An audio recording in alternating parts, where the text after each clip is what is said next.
Hi guys, I'm Stirpe. In this video I'm going to show you how simple it is to download and install Eclipse for Java development.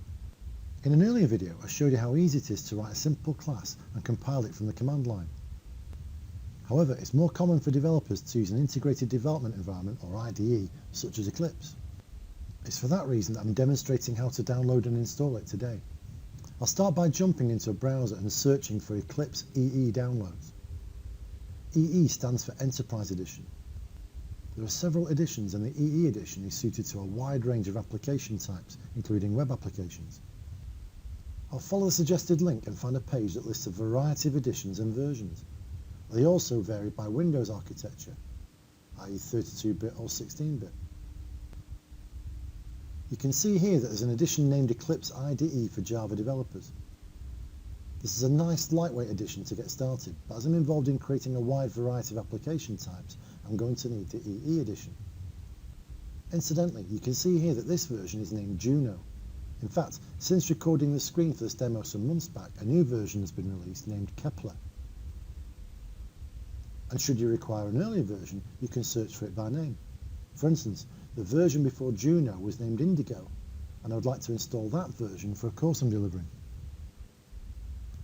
So let me nip back into Google and update my search to specify Indigo. Sure enough, there's a link shown for the correct page.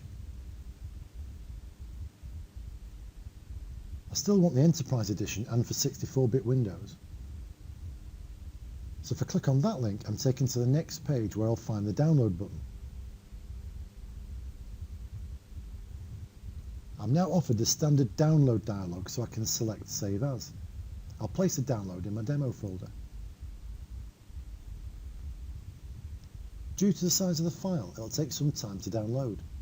According to this, it'll take just under 10 minutes, so I'll skip to the end.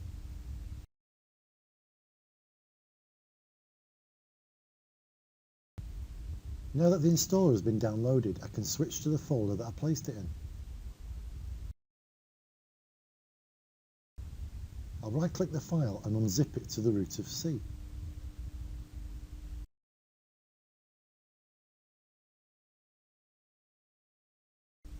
This too takes a few minutes, so I'll skip to the end.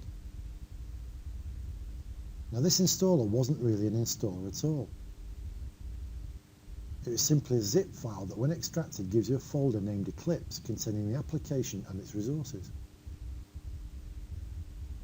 The application file is this one named Eclipse, which I'll pin to my taskbar. From there I'll click the icon to run it. And when the security dialog window appears, I'll click on the Run button to proceed. And as you can see, Eclipse is now launching. As Eclipse launches, it prompts you for a workspace. This is essentially a working directory. It can in fact change from session to session, or perhaps if you share a computer, different developers might use different workspaces. For now, I'll create a workspace within my Java demo folder on the desktop.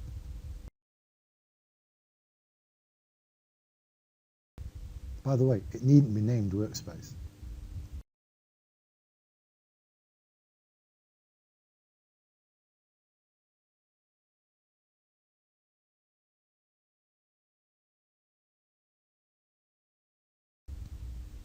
Once Eclipse is launched, you're presented with the welcome page. From here you can access samples, tutorials and some documentation. I'll jump straight into the workbench by clicking on this icon here. The workbench comprises several windows such as the Project Explorer, Markers and Outline, and we'll see more of them in future demos and videos. But for now, that's all we have time for. Eclipse is clearly working. There you have it. In this video, I've shown you how easy it is to download and install Eclipse for Java development. Thanks for watching, and please feel free to comment on my blog and Facebook page. Perhaps you could suggest more video topics. Most of all, don't forget to subscribe to keep up with my videos as I release them. Bye for now.